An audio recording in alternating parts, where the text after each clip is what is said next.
আমি একটা ভিডিও করেছিলাম কিছুদিন আগেতে ফোনপে ইন্টারফেস যে চেঞ্জ হয়ে গেছে সেই নিয়ে। এই ভিডিওয় তোমরা প্রচুর ভালোবাসা দিয়েছো, কেননা সেই ভিডিওটা 2 সপ্তাহে আমি দেখলাম প্রায় 1200 প্লাস ভিউজ কিন্তু চলে এসছে। তো সেই ভিডিওতে একটা প্রবলেম ছিল, সেটা হচ্ছে যে আমি স্ক্রিনে দেখিয়েছিলাম যে ভিডিওটা যে প্রসেসটা সেটা অতটা ক্লিয়ার ছিল না। আজকে আমি তোমাদের একেবারে সম্পূর্ণ গাইড করে দেবো ফোনপে নিউ ইন্টারফেসের একেবারে টাকা পাঠানো থেকে আরম্ভ করে টাকা রিসিভ করা, তারপরে সব থেকে বড় যে প্রবলেম আমাদের সেটা হচ্ছে কিউআর কোড। এই সমস্ত কিছু আমি কিন্তু তোমাদের আজকে গাইড করে দেবো। ভিডিওটা আশা করবো প্রচুর হেল্পফুল হতে চলেছে।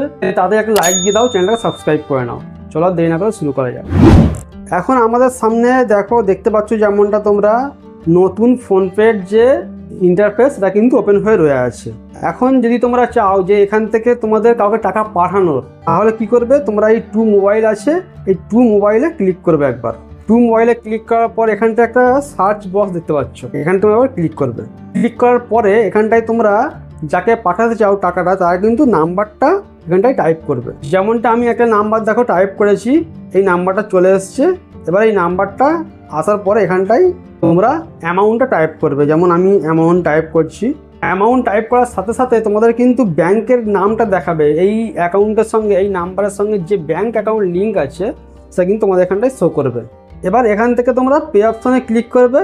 পে অপশনে ক্লিক করার পরে পিন দিলেই কিন্তু তোমার টাকাটা চলে যাবে। এবার কথা হচ্ছে নতুন ফোনপেতে তোমাদের কিউআর কোড কোথায় আছে। ফোনপে খুললেই তোমাদের উপরের দিকে একটা তোমাদের এই লোগো দেখতে পাচ্ছ, প্রোফাইল আইকনের লোগো। এই লোগোতে তোমরা ক্লিক করবে। ক্লিক করার পরে এখানটায় তোমরা দেখতে পাবে কিউআর কোড। তোমার মোবাইল নাম্বারের সঙ্গে যে কটা ব্যাংক অ্যাকাউন্ট লিঙ্ক আছে সবগুলো কিন্তু এখানটায় স্লাইড করলেই কিন্তু দেখাবে।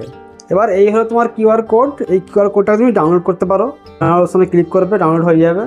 আর এছাড়াও তোমরা ডাইরেক্ট কিন্তু শেয়ারও এখান থেকে করতে পারো। এখান থেকে শেয়ার করে হোয়াটসঅ্যাপে শেয়ার করে দেবে। যে টাকা পাঠাবে তাকে কিন্তু এইতে স্ক্যান করে কিন্তু তোমার অ্যাকাউন্টে টাকাটা চলে আসবে। এবারে চলে আসার পরে যদি তোমরা চাও সামনাসামনি কাউকে দিতে, তাহলে তাকে সেই ক্ষেত্রে তাকে এইভাবে স্ক্যান দেবে, সে তোমায় পে করে দেবে, সমস্যা নেই।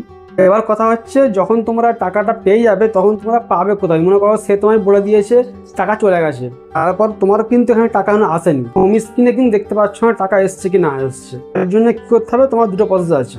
প্রথমত সে যদি তোমার স্ক্রিনশট পাঠায় যে টাকা চলে গেছে তোমার এতে আসেনি দেখতে পাচ্ছ, তাহলে তুমি নিচের দিকে দেখো এই হিস্ট্রি আছে, হিস্ট্রি অপশানে ক্লিক করবে। ক্লিক করার পরে কিন্তু তোমার লাস্ট যে লেনদেনটা হয়েছে, যে টাকা পাঠিয়েছে সেটা কিন্তু এখানটায় শো করবে। হিস্ট্রিতে বারবার ক্লিক করবে, রিফ্রেশ হয়ে যাবে, হলে কিন্তু এখানটায় শো করবে যে হ্যাঁ টাকা তোমার এসছে। এবার তারপর তুমি তোমার ব্যালেন্স চেক করার জন্য এই যে 3টে অপশানের লাস্টে দেখো চেক ব্যালেন্স রয়েছে, এই চেক ব্যালেন্সে ক্লিক করবে। ক্লিক করার পরে তোমার ফোনপে অ্যাকাউন্টের সঙ্গে যে কটা ব্যাংক অ্যাকাউন্ট লিঙ্ক আছে সব কটা শো করবে। শো করলে এখানটায় ক্লিক করে তুমি তোমার পিনটা দিলেই কিন্তু তোমার ব্যালেন্সটা স্ক্রিনে শো করবে। আর যদি তোমরা চাও যে ফোনপে অ্যাকাউন্ট হয়তো এখনও অনেকে ওপেন করতে জানে না, তো সেই হিসাবে আমার একটা ভিডিও বানানো আছে। সেই ভিডিওটার লিঙ্ক কিন্তু আমি ডিসক্রিপশনে দিয়ে দেবো। এই ডিসক্রিপশনের লিঙ্ক থেকে কিন্তু তোমার ফোনপে অ্যাকাউন্ট কীভাবে ওপেন করতে হয়, ফোনপে, গুগল পে, পেটিএম সমস্ত ভিডিও আমার বানানো হয়ে আছে। তোমরা কিন্তু তাতে আমি স্টেপ বাই স্টেপ দেখিয়েছি যে কীভাবে ফোনপে অ্যাকাউন্ট ওপেন করতে হয়, কীভাবে নাম্বার লিঙ্ক করতে হয়, কীভাবে অ্যাকাউন্ট লিঙ্ক করতে হয়, কীভাবে ব্যাংকের সঙ্গে কানেক্ট করতে হয়। তাতেও অনেক কিছু দেখানো আছে। ওই ভিডিওটা আশা করবো খুব উপকারে লাগবে। ভিডিও অবশ্যই দেখে আসতে পারো। আশা করবো এই ভিডিওতে আমি আপনাদের পরিষ্কার বোঝাতে পেরেছি যে ফোনপে নিউ ইন্টারফেসে কীভাবে টাকা পাঠানো যাবে, কীভাবে টাকা রিসিভ করা যাবে, কীভাবে টাকা দেখা যাবে। মেনলি এই 3-4টে পয়েন্টের উপরে ফোকাস করেছি আমরা। যদি ভিডিওটা একটু উপকার লেগে থাকে অবশ্যই একটা লাইক করে দেবেন, চ্যানেলটা সাবস্ক্রাইব করে নেবেন। দেখা হচ্ছে পরে আবার কোনো গুরুত্বপূর্ণ ভিডিও নিয়ে। বাই।